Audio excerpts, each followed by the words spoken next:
everybody, it's Sharon here. Welcome back to my channel for those who are returning, and welcome to any new subscribers that may be visiting for the first time. So I'm doing a little bit of a different video today. I'm not really sure how I will go about this, but I wanted to talk to you about organisation. Now, I don't know about you, but that word kind of makes me cringe these days. I've mentioned in previous videos I have moved my craft space. Yes, it was some time ago, and I'm still trying to work out how I can make it all work. I've moved into a craft room that doesn't have a lot of, well, it doesn't have any built-in storage. So I'm trying to come up with ways of making the space work for me as effectively as possible. So one of the things I've been struggling with is my digital kits. Not struggling with them, definitely not struggling with them using them, but struggling with how to store them. I am getting myself a little bit of a collection, which I'm loving because, you know, choices are always great. And I have here to my right just one example of what I'm talking about. So these are, I don't think you can see them if they're that way up, but this is a set of digital images from Antique Papery, and they have these limited edition packs, and I have got myself quite a collection of them now, and I love them. I love them. And as you can see, they are basically ATC size images, and these are printed on matte photo paper. And so I have a lot of little cards this size. Also have images from other Etsy shop providers, and just a couple that I can think of are Farmerage and Art Vintages. Their images are roughly the same size. So I had a box, and I'll get the box, won't be a moment. When I was in my last craft space, again, storage was an issue in there, and I was relatively new to digital kits, to using digital kits or images or that kind of thing. And so I had this little box. It's got lots of bits and pieces in it, and I had all of these little images cut out, and they were just sitting in here, and that was where I was drawing from. I kind of set the images up before I started doing a lot of YouTube videos. So there was no real organization with my images. My images were from lots of different digital artists and Etsy shops, and I had them all cut up, and they were sitting in here, and I tried to keep some form of organization, but the truth be known, they were just all piled in there together. And so I haven't been able to use them while I've been videoing, because I haven't been able to tell you necessarily who was responsible for the images. For the most part, I did remember, but I could definitely not tell you which kit they were from, and I didn't want to give misleading information. So I've had this whole box of digital beauty sitting in my craft space, and I've not been utilizing them. So, and then on top of that, as I said, Antique Papery started bringing out these ATC size images, and I've fallen in love with them. I've used them quite a bit now, and as you see, I have more to cut up, and so I needed to come up with a more organized way of storing them. So along with that, I have to my right, this way, I have another desk, and on the desk I have primarily my sewing machine and my overlocker and bits and pieces. It is chaos right now, let me tell you. On top of that shelf, on top of that table, I have two sets of shelves, and I purchased the shelving from Kmart, and it was fabulous. It was just what I needed. It sits on my desk and provides me with shelf space above my desk, and it added beneficial storage to my actual workspace, and I love it. But just recently I noticed that the weight of those shelves is actually causing a problem with the table. Now the table is a trestle table, and in the center where the two sets of shelves meet and the legs stand next to each other, there is actually a weak space under the desk. Basically it's not double reinforced, it's hollow. And so the weight of the shelving is starting to push down on the table. So I need to come up with solutions. So hubby and I are talking, and we're thinking about a solution for the problem with the desk. And we haven't worked on that yet, but hopefully I'll be able to share more with you soon-ish. Fingers crossed that it works. But at the same time, I've been looking at the storage on my shelving. So I've been swapping things around, basically. So I'm just wondering if things are relatively tidy that I might be able to show you. They're not really, but I'm going to take the camera off, and I'm not going to show you my desk right now because that is a whole different story, but I'll see if I can show you the shelving in this video and what I've been doing there, and hopefully some of this will make some sense. Okay, bear with me, guys. Okay, I'm back again. Hi there. Oh, hi. I don't even know where the video is videoing from, so that was very funny. So this is the shelving I have above my desk. As you can see down here, that is the back of my desk along there, and I have some bits and pieces that are sitting at the back of the desk against the wall. And this is the shelving that I've set up on top of the desk. Now, as I said, it's not necessarily working because the desk itself hasn't withstood the weight that's on it, but as far as storage is concerned, I really love it, and I need to try and find a way to make it work. So just bear with me and I will see if I really don't want to show you the mess. Let's see if I can do this without showing you any messes. So over in the corner, I have, as you see, there is a drawer system, a plastic drawer system, and the drawer, let me see if I can get my finger in the right spot. The drawer at the bottom has, let me see if I can do it this way. That's better. This drawer has my scrap collaging paper, and then I have some fabrics that I've used, and then some fabrics in the next drawer, which are not unused, but I don't go to that drawer. Whoops, I don't go to that drawer necessarily very often. This is the drawer I tend to go to. And the one at the top has my laces. And then right at the top, right up, that basket now has some laces in it. I've been busy and I've been washing some beautiful laces that I still haven't shared with you guys. They're just gorgeous.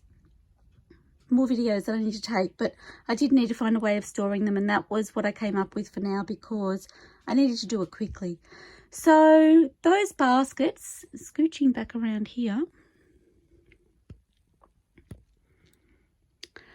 those baskets are from Kmart, as the shelving is also, and I've been trying to avoid having plastic in my room because I'm not really a fan of plastic. I do still love, this is my inspiration box, and I do still really love that, and I would love to have more of those. Hence the, scooching back, this shoebox here is waiting for me to, it has some things in it, but it's waiting for me to zhuzh it up like this one. And is on my to-do list along with lots of other things. That was my old camera stand over there. You can see the strings here. I actually used to tie it up with string to stop it from swinging away from where I was working. So anyway, so they're the baskets that I have just purchased, and I'm going to turn you around and we'll go back to the desk. And oh well, before I do that, let's see. I'm trying to do this hands-free, so I do have the camera on my stand. I won't be a moment, and I'll just turn the camera around. Okay, so again, cannot show you too much mess at once because that would be way too overwhelming for everybody. But these little baskets here, I have had one, whoops, sorry. I've had this one here for a very long time, and it keeps my fabric in it that I use.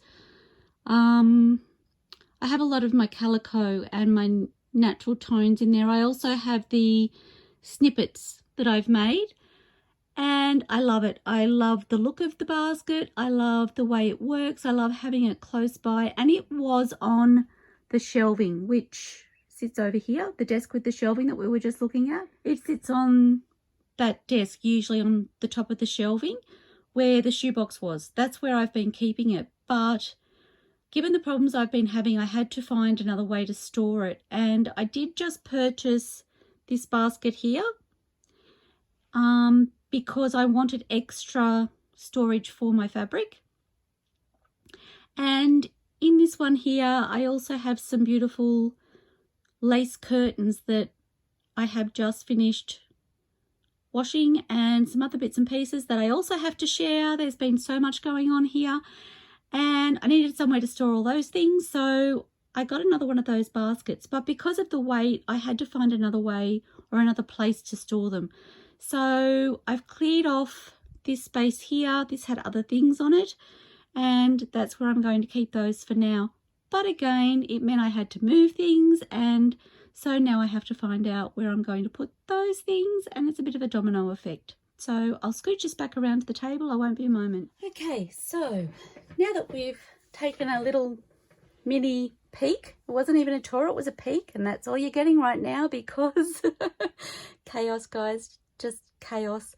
We've taken a little peek at some of my workspace, some of my storage area, and like I said, it's been a domino effect. So I've had to come up with ways of making my storage work the way I wanted it to. A lot of the plastic baskets that I've purchased just recently, I was using, now let me see.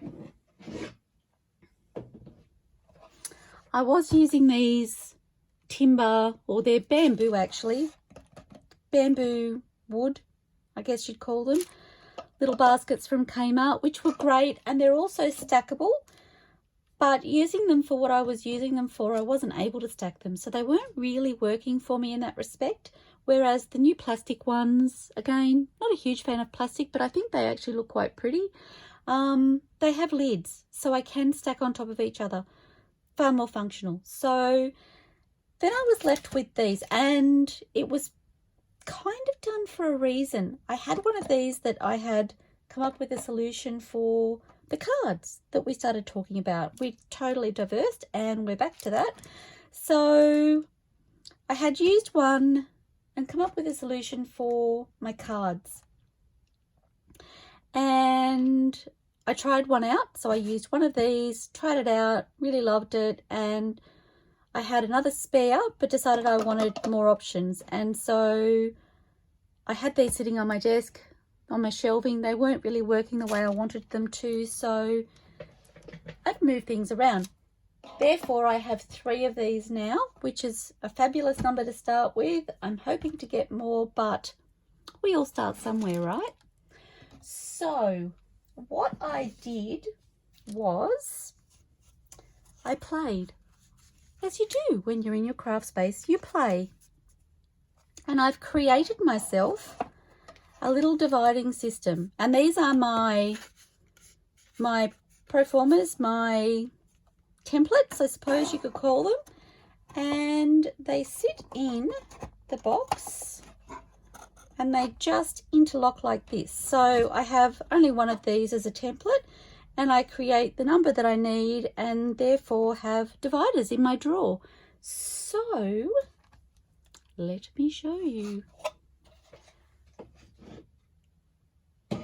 So this is what I've ended up with, and excuse my little pieces of paper all over the place. I'm in the middle of, again, like I said, I am cutting more and more and more sets of these little cards, so I have spaces, and these are my antique papery. So I'm planning on having just a drawer for antique papery ATC size cards or images. These aren't necessarily ATC size, but we'll get to that.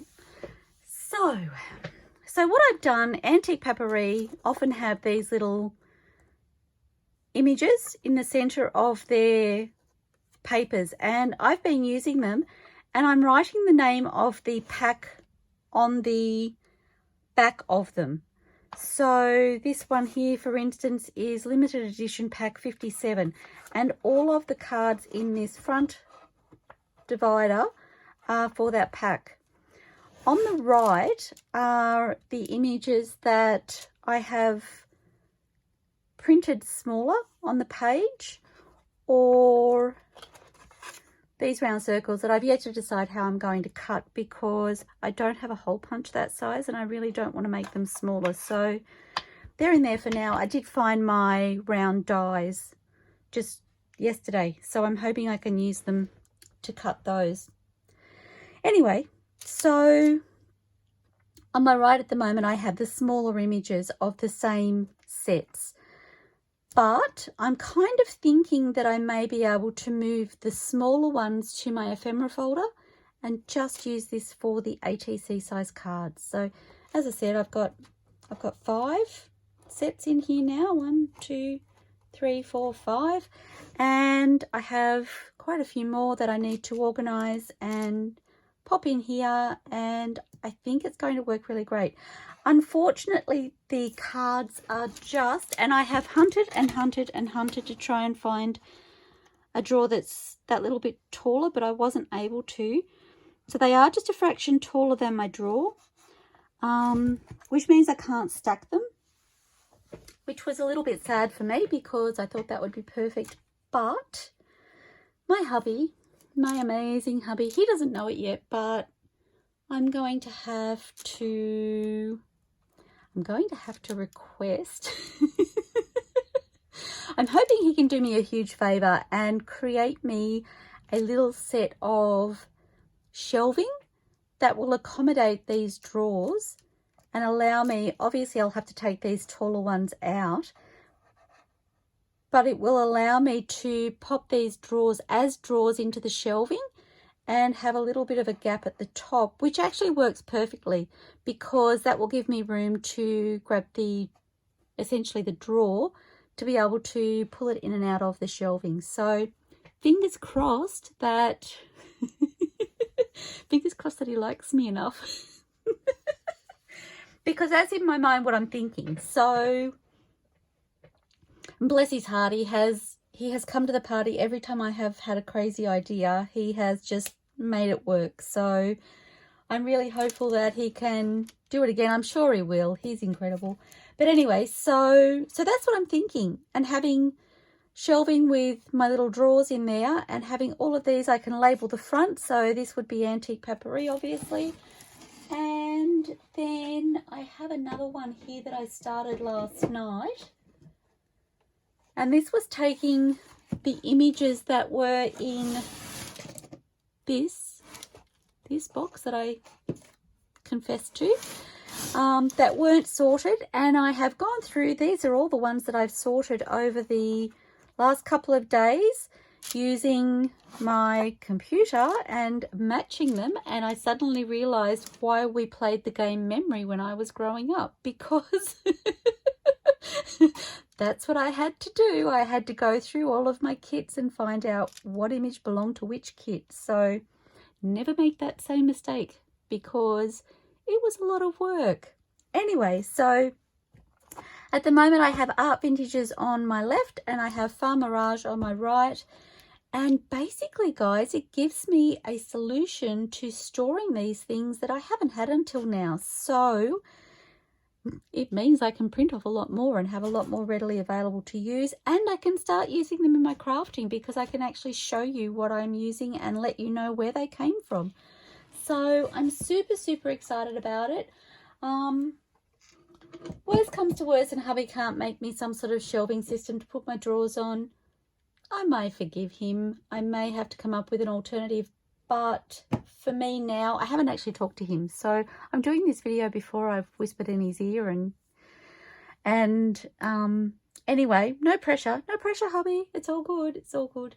But that's what I'm hoping. So fingers crossed, because it doesn't conquer the world of everything I need to sort out in my craft room, but it was one thing that was starting to trouble me, and it was kind of breaking my heart that I haven't been able to use those images. I knew they were all sitting there and I haven't been able to do anything with them. So I also have one of my ephemera folders has the ATC size images in it. These I think are on paper. I'm actually considering taking those out and popping those in the same storage system, and then utilizing this one for perhaps the smaller images, which takes the smaller images out of that drawer. But I haven't gone down that path yet. I think these ones are card actually. So it's a little bit of a mixed bag. But like I said, I was collecting more and more and more of these sets, and I just needed to come up with a creative solution. So I'm hoping, oh, and I should mention, sorry, back to basics. So these little dividers I have just created using chipboard. So it's the same chipboard that I've used to make my book covers. So this is the same chipboard as the cover on my ephemera folder, and I'm probably not in focus. It's the same chipboard as this cover. So that's all I've used. They come in 12 by 12 sheets and 12 by 12 inches, that is. And I think it's medium weight that I'm using. So it's substantially strong, basically, is what I'm getting at. And seriously, all I did was roughly measure to get my length and tried that. It didn't quite fit the first time, so I took off the smallest little section at the end and I tried it again, and I think I had to do that 2 or 3 times before I got it right. As you can see, there is good movement. I'm hoping you can see. I'll turn it around this way. So there's good movement, which means there's a reasonable amount of clearance. It's not firmly sitting in there. It's just right, as Goldilocks would say. And it's not necessarily straight, the chipboard either, I'm noticing, but it works. And then I drew, I'll see if I can show you, I drew a line in the center of my chipboard, and I can tell you the measurement, sorry. So my box I'm using is roughly 9 inches by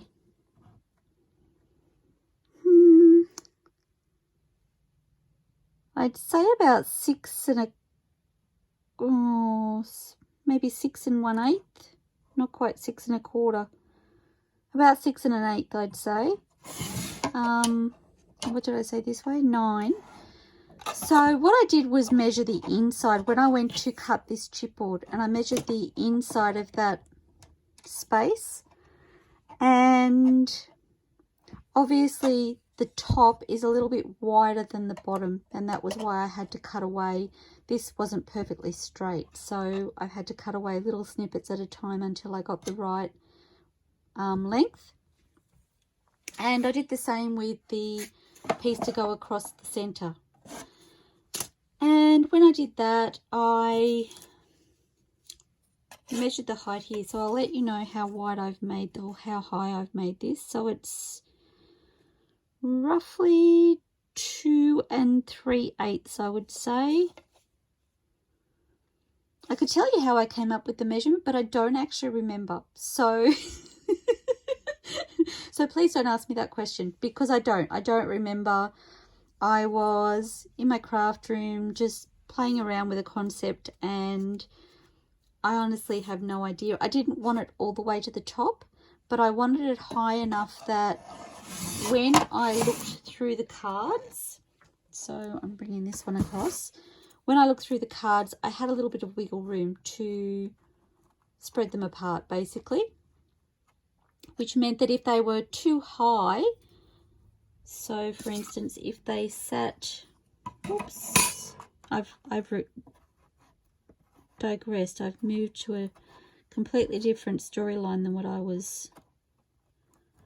I felt like if they were all the way to the top, it gave me less wiggle room than if they were a little bit shorter. So yes, I can't tell you exactly how I came up with the measurement for the height. I think I used a piece of scrap, actually, to be fair. I think this was just a piece of scrap that I had in my supplies, so I was working with what I had. So it's roughly 2 3/8 high, and across it's ended up being about that. It's like it's not that and it's not that. So it's pressure's on. Oh, 5 1/2/8. What's that in 16ths? I can't think. 11, I think.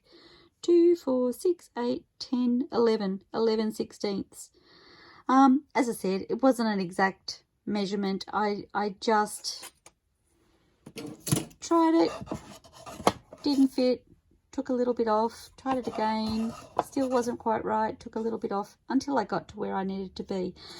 The height, however, I used this one because this was my starting point. I don't know if I'm going around in circles here, and I'm sorry if I am, but I'm just trying to remember my process. Because I was using a scrap, I used that as a guide to cut my divider in height, so it was the same height. And I used the same method. I drew a line across the center. I didn't do it with this one, it was a different one. So I knew that hopefully once they were interlocked, they would be roughly level, which as you can see they are. And if it's not quite halfway, it doesn't really matter, because once it's in the box, it's only going to go down as far as the bottom of the box will allow. So there is some movement this way with the dividers. You need to be aware of that. They're not obviously attached solidly in the box, but once they have cards in them, it kind of evens them out. So once they have cards in them, the movement is a little bit more restricted. So it's not really an issue. I was a tiny bit concerned about it when I first tried it out, which is why I did one and got some cards and put them in there to try it out before I moved on to making more. So it seems to be working really well. Like you've seen, I've got 2 boxes on the go setting up wise, and I think it's going to work fabulously. The other beauty of it is, because these just sit in here, if I decide I don't want to use the box for that anymore, all I need to do is take that out and the box is intact, complete, nothing has been stuck to it or glued to it, and I can totally repurpose it for something else. So I hope this helps somebody in some small way. It really doesn't matter what box you're using, by the way. I mean, I could use the shoebox that I wanted to, or I still want to decoupage. It will happen. It won't happen overnight, but it will happen. I could use that and just design these accordingly. Oh, and I will tell you, to get the distance between these sections, all I did was take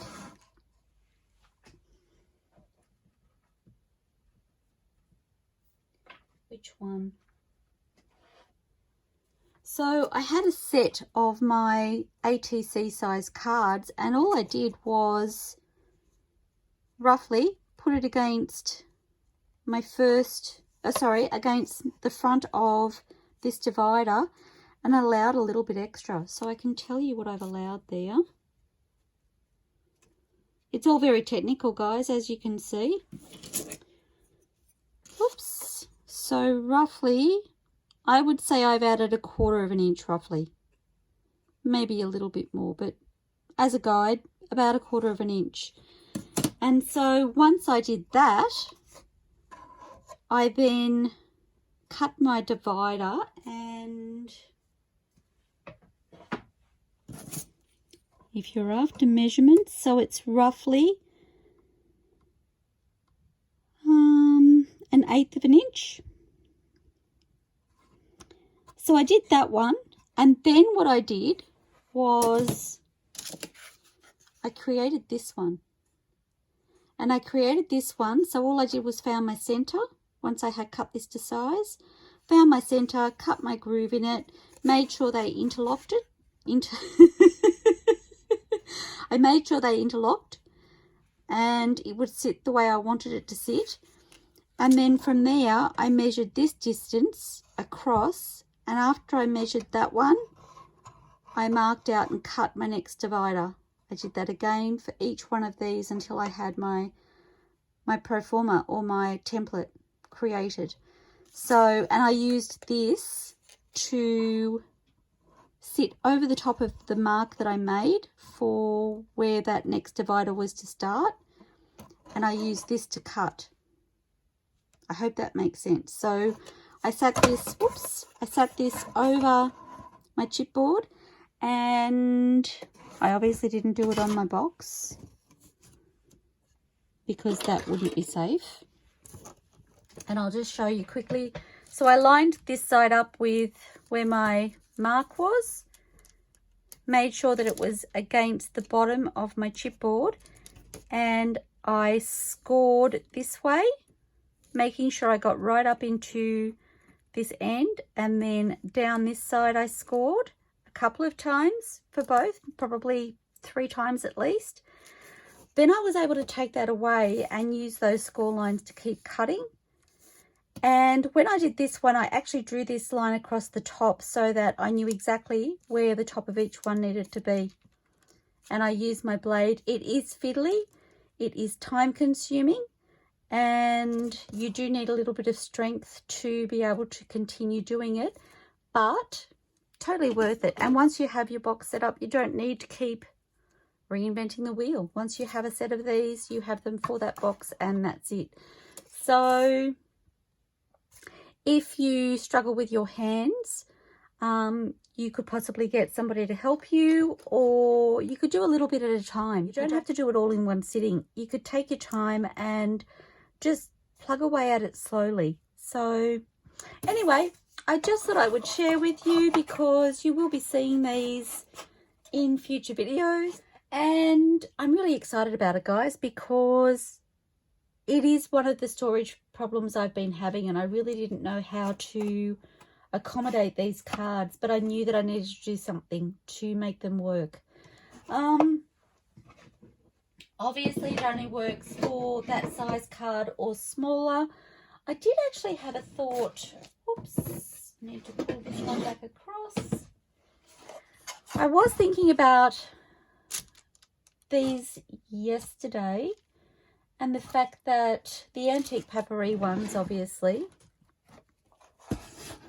I have some smaller images. I also have, so last night I was cutting some of the packs, and I had these ones, and they have much larger images and then these littler ones. And I was actually thinking to myself, maybe with a set or a box, if I end up with if hubby comes through for me and makes the storage that I'm hoping for to put these in, then that will allow me to have more drawers. So I'm thinking perhaps I may be able to have one using the same large template and sitting it over here and cutting my groove to one side and having that sit in there, therefore creating a larger spot there. And I didn't measure these for size, but these aren't necessarily going to fit. But the other thing is, looking at that, that would take 2 to have it that way, 2 grooves. So I could just pop my I'm so excited, I'm losing my words. I could pop my divider in here and not have one in this groove. And that would create a nice little spot on the side there to have those facing the opposite direction. So I feel like it's giving me choices as well, which is fabulous. So anyway, like I said, I hope that me sharing has given you some food for thought and will help you hopefully find a storage solution for what you're using that will work for you.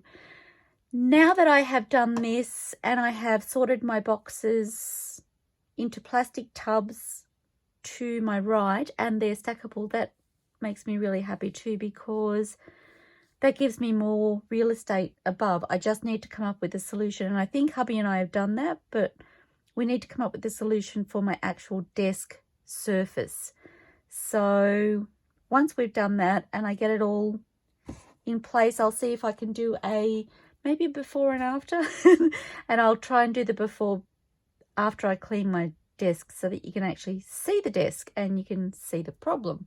Anyway, so I hope you find this useful. I'm sorry it was a little bit all over the shop. I feel like I've rabbited on a lot. Or rattled on a lot, but I don't know how else to explain it to you. It was, like I said, a domino effect, and that was basically how it came about being. So I hope this helps you. I look forward to seeing you soon, everybody. Happy crafting. Bye for now.